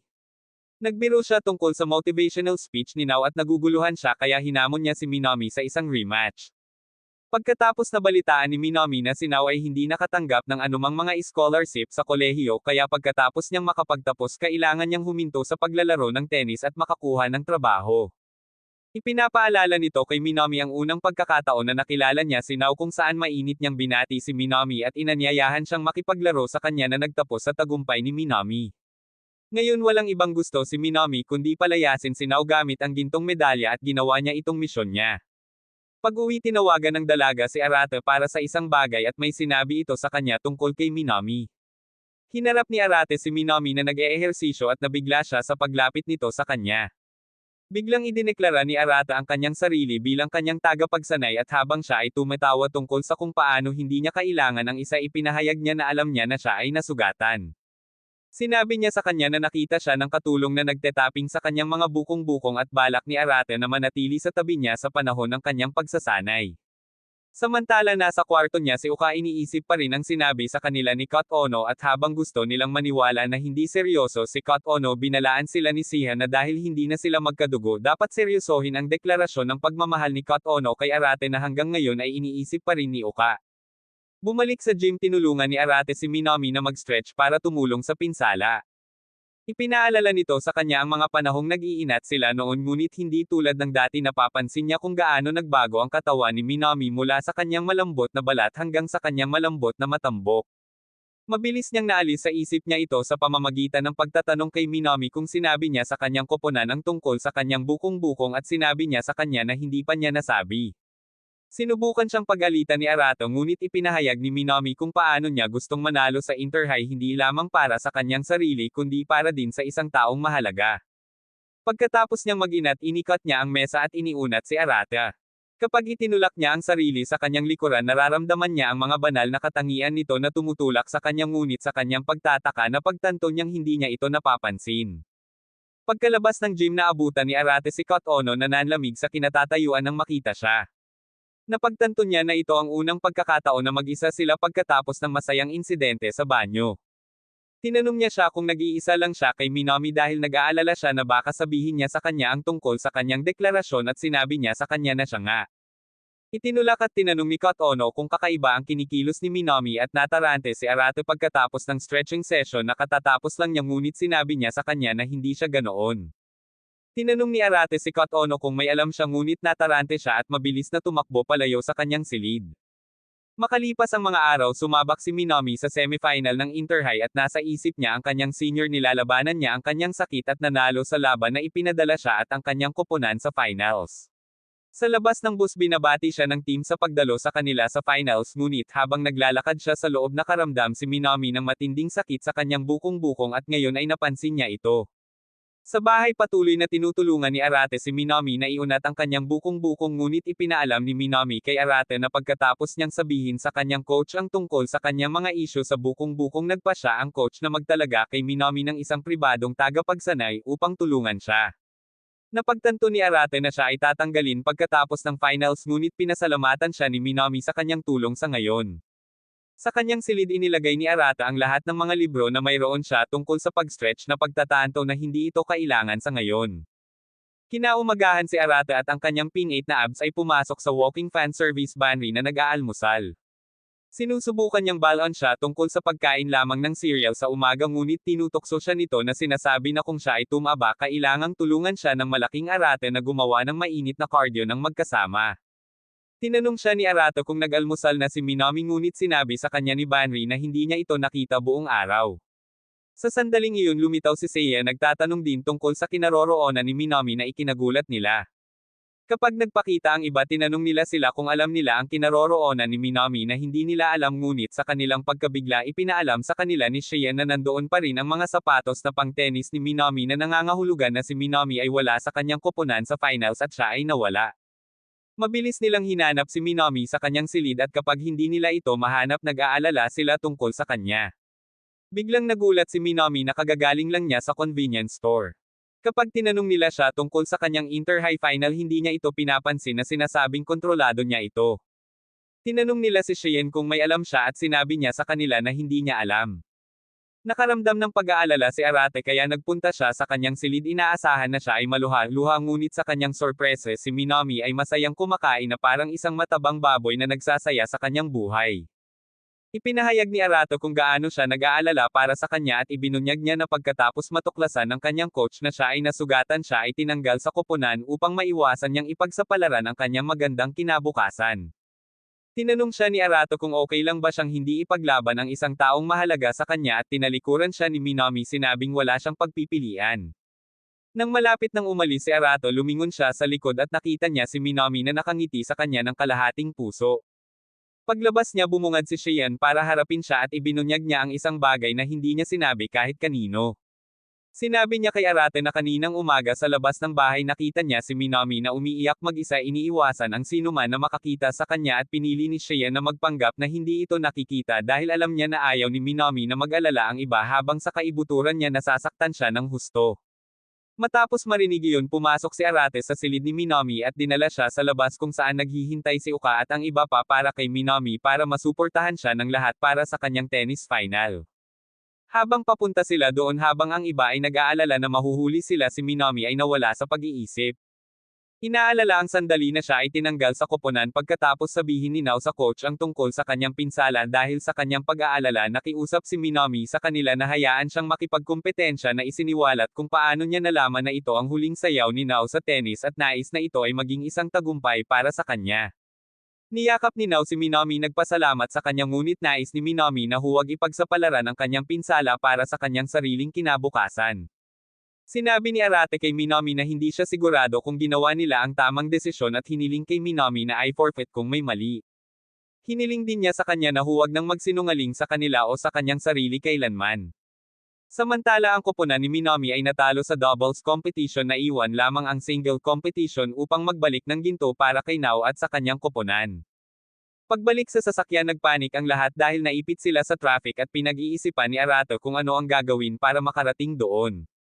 Noon lang napansin nila ang mga inuupahang bisikleta sa gilid ng kalye at sinabi sa kanila ni Siha na mayroon siyang app para arkilahin ang mga ito. Mabilis na hinayla ni Arate si Minami kasama niya para makapunta sa kompetisyon at ibinigay ni Cheyenne kay Minami ang kanyang kagamitan sa tennis. Pinaalis siya ng may swerte sa kanyang panig. Sa pagsakay sa bisikleta doon, sinubukan ni Arate ang kanyang pinakamahirap na pumunta sa pinakamabilis na kanyang makakaya, pawisan at nahihirapang huminga ng maayos. Naalala niya si Minami noong nakaraang taon nang hilingin sa kanila ng kanilang paaralan na magsulat ng mga bagay para sa kanilang ina para sa Mother's Day. Ngunit dahil wala na ang kanilang ina, bawat isa sa kanila ay nahirapang magsulat ng kahit ano dahil sa kanilang kalungkutan bukod kay Minami. Noon ipinahayag ni Minami sa kanyang namatay na ina kung paano sila naging mas malapit sa kanyang mga kapatid sa kanyang pagkawala at ipinahayag ni Arato kung paano niya pinahahalagahan siya bilang isang miyembro ng pamilya na laging nakangiti kahit sa pinakamahirap na oras. Sinabi ni Arate kay Minami na bagamat hindi siya henyo, siya ay isang manggagawa na may positibong saloobin at ipinagdarasal ni Arate na siya ay mabigyan ng gantimpala para sa lahat ng kanyang pagsusumikap. Sa final, nagawa ni Nao na manalo sa kanyang panig sa singles match na iniwan ang kapalit ni Minami upang manalo sa kanyang laro. Gayunpaman sina Minami at Arate ay huminto sa Nao at sa koponan pagkatapos ng mahabang biyahe sa bisikleta. Bago makapagsalita si Minami ng anuman, yumuko si Arate sa lupa, nakikiusap sa coach na hayaang maglaro si Minami na sinasabi sa kanya ang larong malapit nang mangyari ay kasing halaga kay Minami gaya ng kanyang hinaharap. Pagkatapos marinig iyon, tiniyak ni Nao si Minami at nagpasya ang coach na hayaang maglaro si Minami. Pagkatapos ay magsisimula ang laro at nang magsimulang mapunta ang lakas ng loob kay Minami, ang kanyang pamilya ay nagyaya para sa kanya mula sa mga kinatatayuan na pinababa ang kanyang lakas. Si Minami ang unang nakatanggap at sa pamamagitan ng kanyang husay nagawa niyang manalo ng unang puntos laban sa kanyang kalaban. Pagkatapos muling nag-serve ang kalaban, ngunit sa pagkakataong ito pinahihirapan niya si Minami na makasabay at tulad ng inaakala ni Minami na siya ay nanalo, ang kalaban ay nag-counter. Pinipilit nito si Minami na gamitin ang kanyang kaliwang bukong-bukong na nagpapahirap dito at nagawa niyang manalo ng isa pang punto sa halaga ng panganib ng pinsala. Pagkatapos ng isang nakakapagod na final, ang koponan ni Minami ay umiyak sa matinding paghihirap habang si Minami ay natalo sa laro. Sinusubukan niyang pasayahin sila, humihingi ng paumanhin sa kanyang pagkatalo at inalok si Nao na sampalan siya pagkatapos ng lahat ng malaking usapan na ginawa niya bago ang laro tungkol sa pagkapanalo. Sa halip na isang sampal Yumiko Sinaw sa kanya nagpapasalamat sa kanyang pagtulong sa kanila na makamit ang kanilang pangarap na makipagkumpetensya sa isang mataas na antas. Nagdarasal siya na hindi maapektuhan ng laro ang kanyang kinabukasan at pinipigilan ni Minami ang sarili sa pag-iyak. Samantala hinihintay ng magkapatid na umuwi si Minami kasama nila ngunit alam nila na pagkatapos ng kanyang pagkawala siya ay nag-iisa sa isang lugar.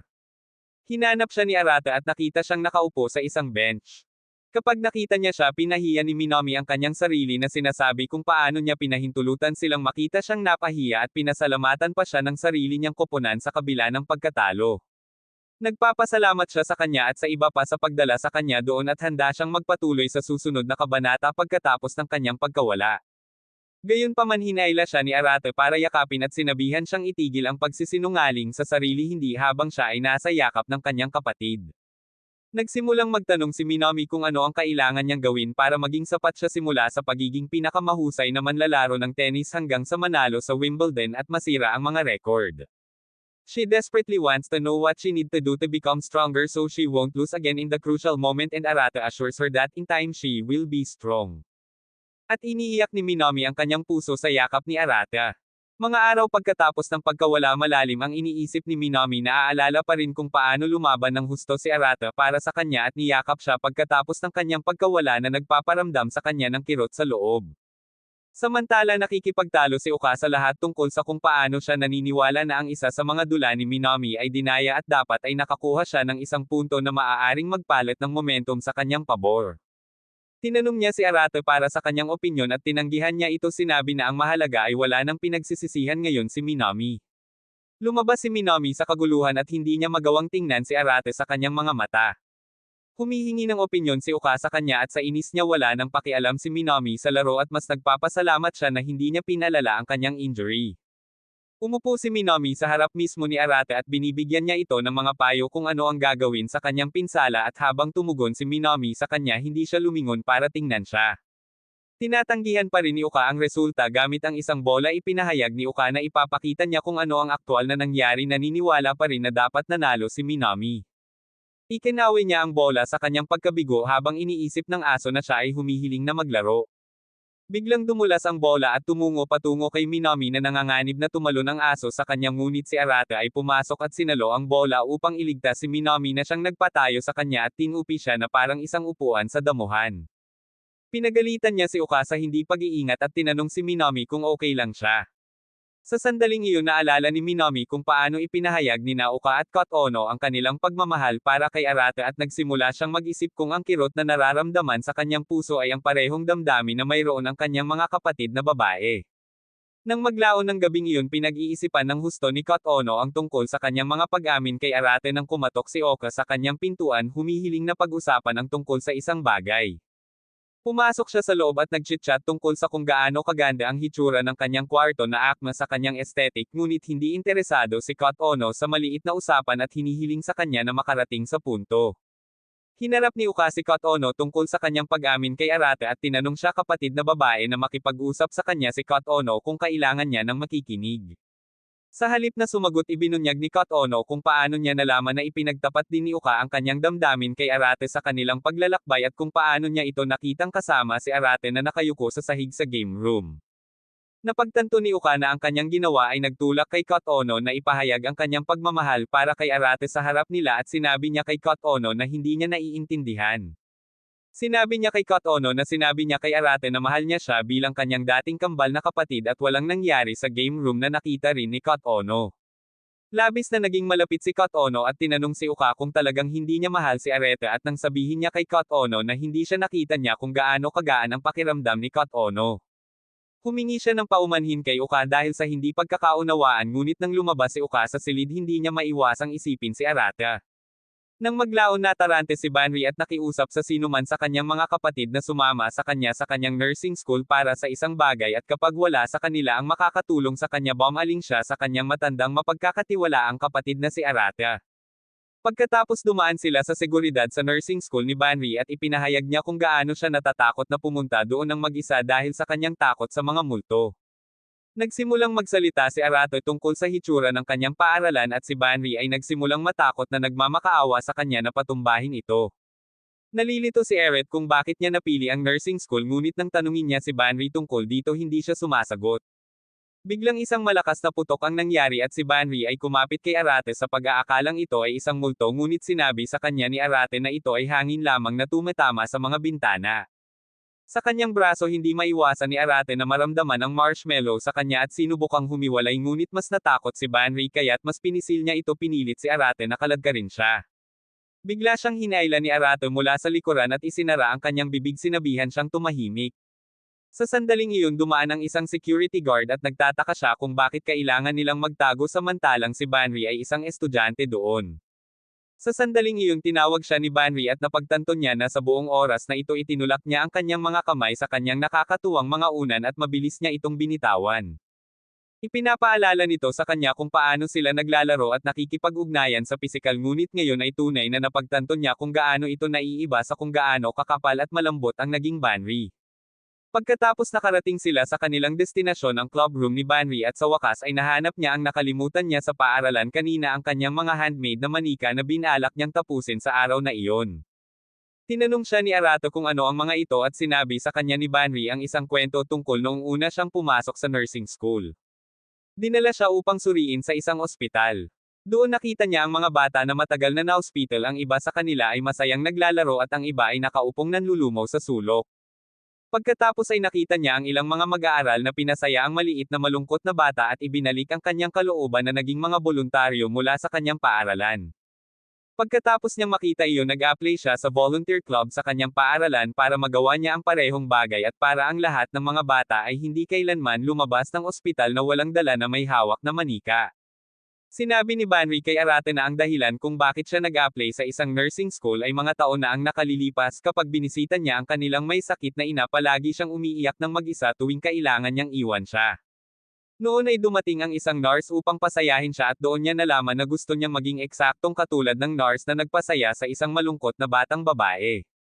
Pagkatapos umuwi sina Arate at Banri at sinabi ni Banri kay Arate na nahihiya pa rin siyang sabihin sa iba ang dahilan kung bakit siya naging nurse. Bilang pasasalamat sa pagsama sa kanya sinabi ni Banri kay Arate na malamang na nasiyahan siya sa pakiramdam ng kanyang mga balak sa kanya kanina ngunit sa halip na sumagot iniwan siya ni Arate na pinilit na habulin siya dahil sa takot. Kinabukasan nagawa ni Banri na tapusin ang paggawa ng mga manika at ibinigay ito sa mga may sakit na bata. Nagpadala siya ng larawan nito kay Arate at pinasalamatan siya sa tulong. Makalipas ang mga araw natanggap ni Uka at ng kanyang klase ang kanilang mga resulta para sa kunwaring pagsusulit. Ang iba ay nagtanong kay Uka kung anong grado ang nakuha niya at sinabi ni Uka sa kanila na nakuha niya ang karaniwan na hindi sila nagulat. Ipinagmamalaki nila kung paano palaging nakakuha si Uka ng A at malamang na magiging susunod nilang presidente ng konseho ngunit ang hindi nila alam ay nakakuha nga si Uka ng D. Sa katapusan ng linggo na iyon sa umaga inihanda ni Uka ang sarili upang pumunta sa isang lugar at tinanong siya ni Arato kung saan siya pupunta. Nang sabihin sa kanya ni Uka na pupunta siya sa Yamanashi nagulat siya ngunit tinalikuran niya ito at umalis pa rin. Nalilito si Arato kung bakit pupunta doon si Uka alam niyang wala silang mga kamag-anak ngunit ipinapalagay niya na kailangan lang niya ng ilang oras para sa kanyang sarili pagkatapos ng lahat ng nangyari at inaasahan na babalik siya sa araw ng paaralan. Gayunpaman pagkatapos ng katapusan ng linggo at nagsimula ang araw ng pasukan hindi pa rin umuuwi si Uka. Papunta sa paaralan ang mga batang babae ay naggrupo tulad ng dati ngunit kung wala si Uka sa kanilang tabi kinikilala nila kung gaano kakaiba ang hindi kasama ang isa sa kanilang mga kapatid na babae. Nag-aalala rin si Arate para sa kanya at sa paaralan ay tinanong siya ng kanyang mga kaibigan tungkol dito dahil si Uka ay hindi kailanman lumaktaw sa paaralan bago sa buong buhay niya at masisiguro lamang ni Arate sa kanila na babalik si Uka. Nagtataka si Arate kung ano ang nasa isip ni Uka na mawala ng 3 araw. Maya-maya sa bahay hindi pa rin umuuwi si Uka at mamimiss ang panibagong araw sa paaralan na lalong ikinabahala ng magkapatid alam niyang masisira ang kanyang reputasyon kung malalaman ng mga tao na tumakas siya. Tinanong ni Zia si Arato kung nakipag-ugnayan sa kanya si Uka at kapag hindi siya nagpakita ng anumang pangangailangan ng madali ang pagkilos na didismaya siya sa kanya. Biglang nag-pop up si Banri gamit ang kanyang telepono at sinabi sa kanya na dahil minsang nawala si Uka ng kanyang telepono mayroon siyang GPS na sumusubaybay sa kanya at sa telepono ni Banri sa pagkabigla ng lahat si Uka ay nasa Mount Fuji. Natatakot ang mga babae para sa kanya iniisip ang pinakamasamang sitwasyon ngunit pinatahimik sila ni Shian. Samantala si Uka ay patungo sa tuktok ng Mount Fuji umakyat ng mag-isa at namamahala upang maabot ang tuktok upang manatili ng isa pang gabi. Sinabi sa kanya ng innkeeper na hindi karaniwan para sa mga tao na manatili hanggat sa kanya at sinabi sa kanya ni Uka na mayroon siyang isang bagay na kailangan niyang makita. Bumalik sa bahay nagpasya si Arate na subaybayan siya at habang ipinahayag ni Banri ang kanyang pag-aalala sa pag-alis ni Arate sinabi sa kanya ni Zia na lubos siyang nagtitiwala sa kanya na hanapin si Uka at ibalik siya. Sumakay siya ng express para makapunta sa Mount Fuji at sa sandaling makarating siya roon nakipag-ugnayan siya kay Banri tinanong siya tungkol sa posisyon ni Uka. Ipinaalam sa kanya ni Banri na si Uka ay nasa mas mataas na lugar at ipinapalagay ni Arate na siya ay nananatili sa isang bundok na lodge. Nagsimula siyang maglakad roon ng mag-isa may hawak na flashlight walang pakialam sa dilim lahat para sa kanyang mahal na kapatid. Napahanga siya kung paano rin tinahak ni Uka ang tugaygaya ng mag-isa at sa kabila ng alam niyang marami siyang iniisip nagtataka pa rin si Arato kung bakit siya napunta sa Mount Fuji. Pag-uwi parehong hindi makatulog sina Minami at Kot Ono dahil sa pag-aalala nilang dalawang ngunit nang ipahayag ni Kot Ono kung gaano siya nag-aalala para kay Arate kinabahan si Minami at tiniyak sa kanya na magiging maayos si Arate. Pagkatapos ng isang oras na paglalakad narating ni Arata ang mountain lodge na ikinagulat ni Uka. Tinanong niya ito kung bakit siya biglang naroon at sa kanyang pagtataka sinabi lang nito sa kanya na hinahanap siya nito. Sinabi ni Arate sa tagapangasiwa ng bahay tuluyan na siya ay mananatili sa gabi at pinapirma niya silang dalawa sa parehong silid alam na sila ay magkapatid. Nag-text si Arate sa kanyang pamilya na natagpuan na niya si Uka at lahat sila ay nakahinga ng maluwag alam na ligtas si Uka. Pagkatapos pumasok sina Uka at Arate sa kanilang silid na pagtanto kung gaano ka-awkward para sa kanilang dalawa na matulog ng magkatabi. Kaya lang sinabihan siya ni Uka na huwag tumingin dahil magbabago na siya. Mabilis siyang lumingon nakaramdam ng kaba sa kanyang panloob na kakaibang iniisip sa Alabama nagtataka kung bakit ibang liwanag ang nakikita niya kay Uka kahit na ilang beses na niyang nakita ang katawan nito bilang magkapatid. Pagkatapos niyang magpalit na tulog na sila at sinabi sa kanya ni Arate na uuwi sila sa umaga ngunit sa kanyang pagkalito sinabi sa kanya ni Uka na tumanggi siyang bumalik sa bahay. Tinanong niya siya kung bakit siya nagpunta sa Mount Fuji ngunit sa halip na sagutin ang kanyang mga tanong itinanong niya kung ang iba ay nag-aalala kung saan sinabi sa kanya ni Arate na sila ay nag-aalala. Pagkatapos sinabi niya kay Arate na nagpapaalala sa kanya kung paano ang Mount Fuji ay ang lugar kung saan nagkita ang kanilang ina at ama na nakalimutan ni Arate. Sinabi niya sa kanya na sila ay mga estranghero ngunit ang kanilang ama ay ang lalaking bumuhat sa kanilang ina mula sa itaas hanggang sa ibaba nang ang kanilang ina ay may sakit dahil sa matinding altitude. Pagkatapos ay ipinahayag ni Uka kung paano tulad ng kung paano nakilala ng kanilang mga magulang ang isa't isa naniniwala siya na ang mga tao ay may nakatalagang kapareha na itinalaga para sa kanila mula noong ipinanganak. Sa pagkabigla ni Arate iniisip niya kung mayroon ba iyon sa kanilang pamilya at habang tinatanggihan ni Arate ang ideyang iyon ipinaalala ni Uka sa kanya kung paano siya mahal ni Kot Ono ng romantiko na ayaw pa ring paniwalaan ni Arate. Tinanong niya ito kung ito ang nasa isip niya ngunit hindi siya sumasagot at napagtanto niyang nakatulog na siya. Habang nakatingin sa kanyang likuran nakikita niya kung paanong ang karaniwang mayabang na kapatid na babae ng kanyang mukhang mahina at marupok at ang kamangha-manghang Uka Shonji ay walang iba kundi isang normal na babae. Inilagay niya ang kanyang kumot sa kanya ng maayos at natulog para makapagpahinga siya para sa susunod na araw na paglalakbay pa uwi. Gayunpaman nang magising siya sa kanyang sorpreso wala si Uka sa tabi niya at sa halip nag-iwan siya ng tala na nagsasabi sa kanya na siya ay umuwi muna. Hindi siya naniniwala sa sinabi nito at nakipag-ugnayan kay Banri para tanungin siya tungkol sa lokasyon ni Uka. Sinabi sa kanya ni Banri na si Uka ay nasa tuktok pa rin ng bundok at si Arate ay nagtungo doon. Samantala si Uka ay nagpatuloy sa kanyang pag-akyat ng mag-isa at nang marating niya ang tuktok siya ay nakatayo doon ng mag-isa na nalilito sa iba pang mga bisita na nakakita sa kanya doon noong nakaraang araw na nagpapaisip sa kanila kung ano ang kanyang ginagawa. Habang nagsisimulang kumakapal ang hamog nagsimulang mawala ng pasensya si Uka at naghihintay sa kanyang nakatakdang kasintahan kaya't bumalik siya nagtatanong kung bakit siya naruroon sa simula. Sinubukan ni Arate na salubungin siya sa kalagitnaan ng tuktok ngunit hindi siya nakita kaya bumalik siya sa pag-aakalang si Uka ay nauna sa kanya sa lodge at pauwi na. Bumalik kay Uka nag-ambala siya at naligaw sa kabundukan pagkatapos na pagtanto na walang tao. Sinisikap niyang hanapin ang mga taong tumatawag para sa kanila ngunit tinawag siya ng kamatayan habang siya ay bumababa sa bundok at nakarating kung saan walang makakarating sa kanya.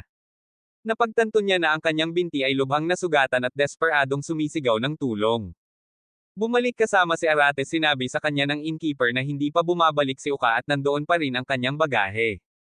Pag-uwi si Banri ay nawala ng senyales kay Uka at hindi na niya alam ang kanyang lokasyon. Sa papalapit na kamatayan, kumikislap sa harap ng kanyang mga mata ang buhay ni Uka at naaalala niya ang sandaling ibinigay sa kanya ng kanyang ama ang mga hikaw ng kanyang ina. Tinanong niya ito kung paano sila nagkakilala at noon ay sinabi ng ama kay Uka ang kwento kung paano niya iniligtas ang kanyang ina sa Mount Fuji.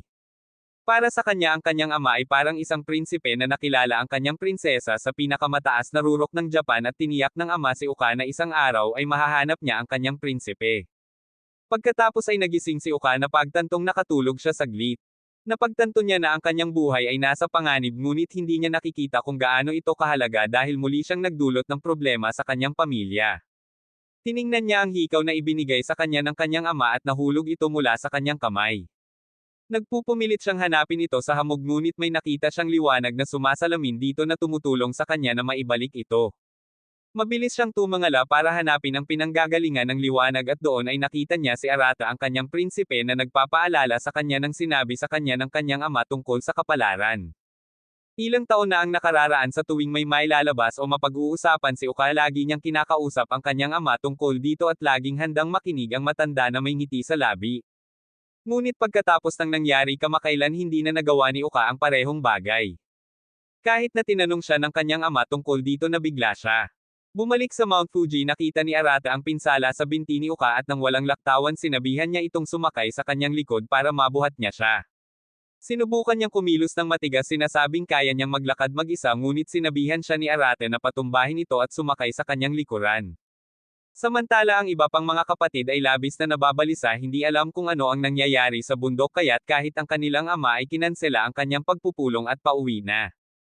Bumalik sa bundok, dinala ni Arate si Uka pabalik sa truck, dahan-daang bumalik sa kanilang tinutuluyan. Mabilis niyang napagtanto na sa pagbuhos ng malakas na ulan sa kanila, nahihirapan siyang maglakad at huminga. Noon lang ipinagtapat ni Uka na kaya siya nagpunta sa bundok ay dahil nakakita siya ng isang TikTok kung paano kung ang isang tao ay nagdala ng mga mahahalagang gamit ng isang patay, maaari nilang makilala ang isang patay na tao ng isang beses. Gayunpaman, napagtanto niya ngayon na imposible dahil hindi naman talaga siya anak ng kanyang ina at wala talaga siyang tunay na pamilya sa mundong ito. May luha sa kanyang mga mata, masakit niyang ipinahayag kung paanong hindi na niya nakakausap ang kanyang ama tulad ng dati. Alam niyang nagbago na ang lahat kahit na sinabi sa kanya ng lahat na hindi.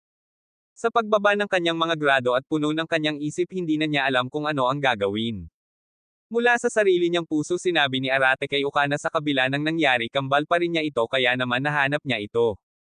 Sa kabila ng pagiging hindi tunay na pamilya, tiniyak ni Arate kay Uka na lagi siyang nandyan para sa kanya at ang balikat nito ay laging nandyan para iyakan siya. Pinaluhan nito si Uka at habang humahakbang si Arate, umiiyak siya sa balikat nito. Pagkatapos umalis sila sa bahay panuluyan at bumaba mula sa bundok, kung saan sa kanilang pagtataka si Banri at ang iba pa ay naghihintay sa kanya na sinasabi kung gaano sila nag-aalala nang tumigil si Arate sa pakikipag-ugnayan sa kanila. Nang mapansin ni Banri ang pinsala ni Uka, inon niya ang kanyang mom mode at nagsimulang mag-alala para sa kanya. Inihayag nila na ang dahilan kung bakit sila naruroon ay dahil hiniling ni Minami na habulin sila at nang magpasalamat si Arate kay Minami para dito na mula si Minami. Sakay ng kotse pauwi, tinanong nila si Uka kung bakit siya tumakbo papuntang Mount Fuji at ayaw niyang sabihin ang totoo. Sinabi lang niya sa kanila na gusto niyang makita kung saan nagkita ang kanilang ina at ama. Tinanggap lang nila ang kanyang pangangatwiran ng may kabaitan, ngunit naramdaman ni Uka kung gaano kaganda ang pakikitungo nila sa kanya pagkatapos ng pagkabansot na kanyang hinayla at napagtanto na hindi niya masasabi sa kanila ang tunay na dahilan kung bakit siya tumakas. Biglang bumagsak si Arate sa kanyang balikat at nakatulog ng mahimbing. Namula si Uka at naalala kung paano noong nakaraan minsan niyang pinagalitan si Arate sa pagiging hindi gentleman at tinuruan itong laging ibigay ang kanyang balikat kapag kailangan ito ng isang babae. Hiniling ni Arate ang pagkakapantay-pantay ng kasarian at sumang-ayon si Uka na dapat ding ibigay ng mga babae ang kanilang balikat para sa isang lalaki hanggat ang lalaking iyon ang kanilang romantikong kapareha. At ngayon hindi maiwasan ni Uka na maalala ang kanyang sariling mga salita at makita si Arate bilang isang romantikong kasosyo, kaya hinayaan niya itong matulog sa kanyang balikat. Pag-uwi nila, ang iba ay naghahanda na sa pagbaba ng sasakyan nang mapansin ni Uka na hindi nagigising si Arate at sobrang taas ng temperatura nito. Pagkatapos dinala ni Cheyenne si Arate sa kanyang silid upang siya ay mahiga at sa sandaling iyon ang kanilang ama ay sumulpot na nag-aalala tungkol sa kanyang mga anak. Sinabi nila sa kanya kung paano dinala ni Arate si Oka sa ulan at pinuri niya ang kanyang anak para sa kanyang pagkilos at sinabihan ang iba na magpahinga. Nang maglaon ng gabing iyon nakipagkita si Oka sa kanyang ama at sa mga pangyayari tungkol sa kung paano siya nahirapang makita siya ano ba ang kanyang ama tulad ng dati. Gayunpaman pagkatapos ng nangyari sa bundok na pagtanto ni Arate na mahal pa rin niya siya at binigyan siya ng isang mainit na yakap na malugod na tinatanggap ng ama. Kinabukasan bumalik si Oka sa paaralan at binati siya ng kanyang mga kaibigan pabalik sa kanyang pagbabalik. Pero dahil may sakit si Arate masama ang loob nila sa kanya. Nang maglaon sa bahay nagluto si Banri ng sinigang para kay Arate at nang matapos siyang magluto tinanong niya ang iba kung may gustong magdala nito kay Arate.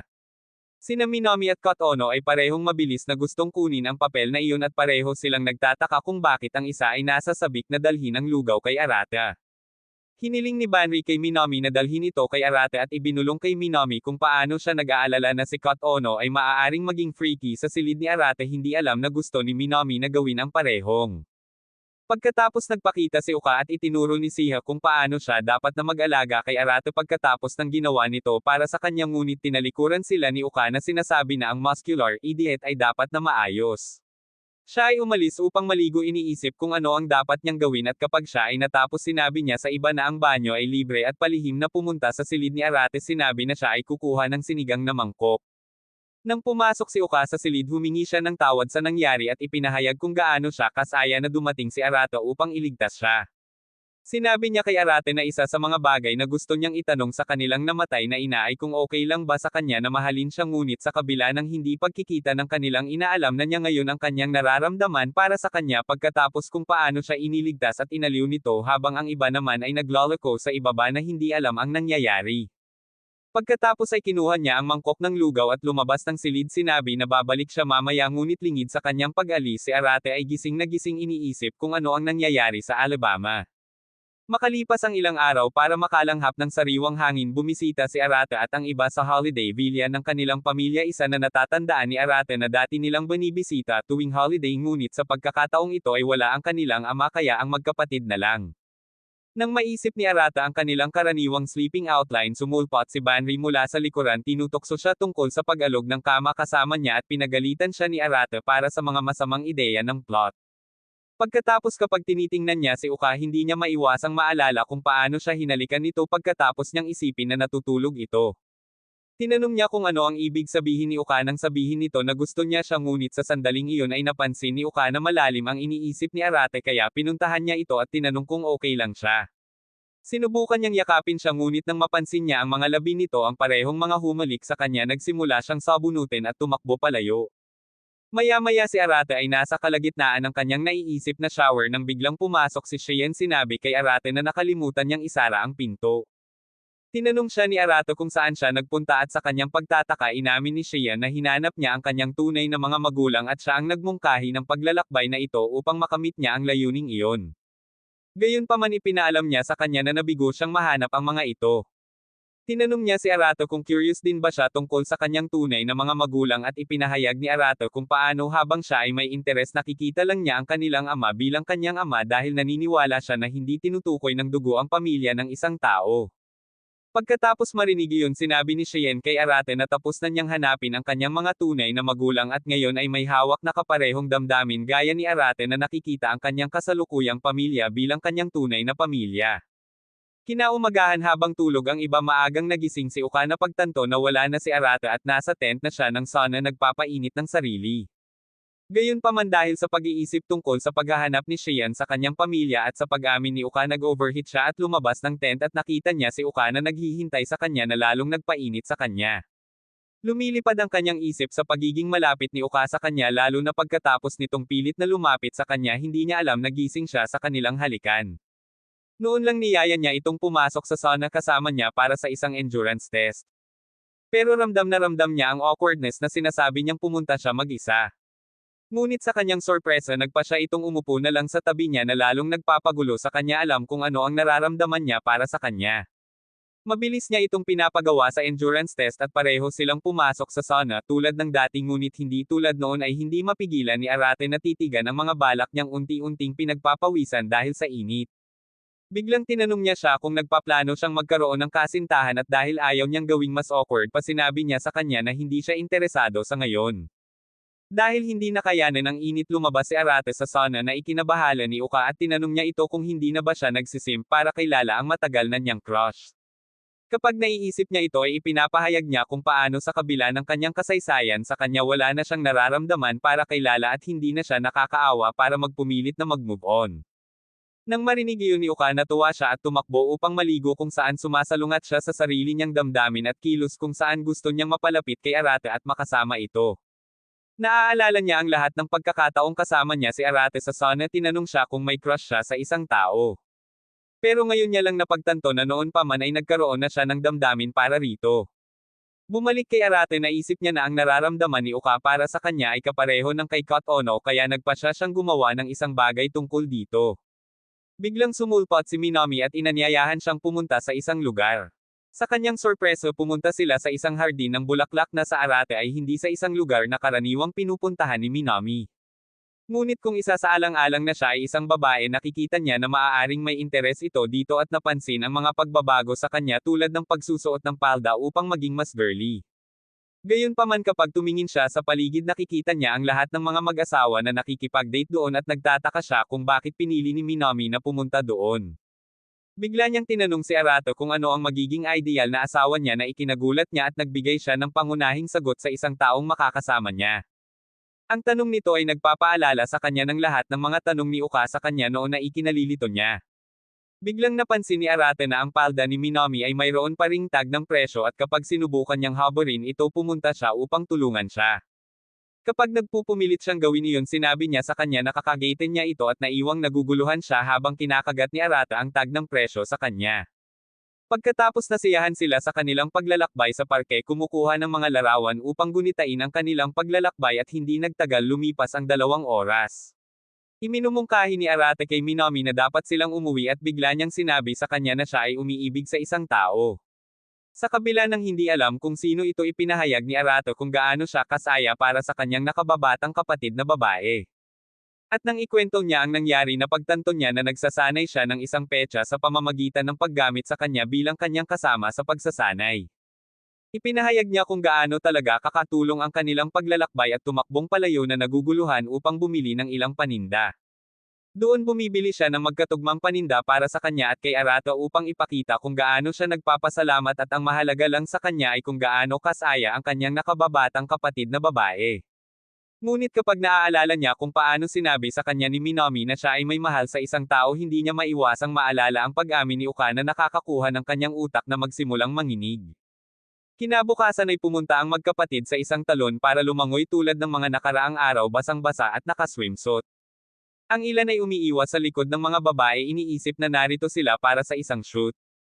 At sinabi ni Cheyenne kay Arato kung gaano sila kaswert na palaging nakakakuha ng mga first class na upuan upang makita ang mga pukana ng kanilang kapatid. Sinabi ni Arate sa weirdo na ito na ang mga babae ay kanilang mga kapatid na babae. Ngunit kapag siya ay tumingin malapit hindi niya maiwasang isipin ang mga kakaibang kaisipan at mabilis na pinipigilan ang sarili na mag-isip ng masyadong malayo. Pagkatapos ay ginagawa nila ang kanilang sariling bagay. At tumalon si Uka mula sa likuran tulad ng dating ngunit habang nag-e-enjoy siya ipinaalam sa kanya ni Siha na ang mga taong mahilig sa extreme sports ay kadalasang mababa ang IQ at mga tulala. Ang narinig na iyon ay nagpapaalala kay Cheyenne kung paano sinamahan ni Siha si Uka at hinawakan ang kanyang kamay habang tumatalon. Ngunit mabilis itong inalis ni Siha sinabi na ang matanda sa kanya ay pipi tulad ng mga brick. Pagkatapos ay inanyayahan ni Uka si Arate na sumama sa kanya. Ngunit nang makita niya kung gaano siya kaganda mabilis niyang tinanggihan ang hindi gustong tumalon habang gumagawa ng isang buong pagsaludo. Pagkatapos ay tinanong niya si Minami kung gusto niyang tumalon. At sinabi niya sa kanya na gusto lang niyang tumalon kung sasamahan siya ni Arate. Matapos marinig iyon pumayag si Arate na samahan siya. At kinuha niya ang pagkakataong ito na hawakan ang kamay nito bago tumalon kasama niya. Kaya lang tumalon din si Siha. At kitang-kita ni Arate na sa kabila ng pagkakatanda nila pareho pa rin silang magkapatid na mahilig magsaya. Biglang nagpanik si Siha. At nang magtanong si Arate ipinahayag ni Siha na nawala ang kanyang panloob na tuktok sa panahon ng taglagas. Nagsimulang mag-tweak si Arate na pagtanto na ang kanyang peperones ay nakikita. But then nakita nilang dalawa. Tinungo ito ni Siha ngunit nang makita ni Arate ang puding mabilis niyang kinuha ito para sa kanya. Matapos ibigay sa kanya kinumbinsi niya ang sarili na magkapatid sila.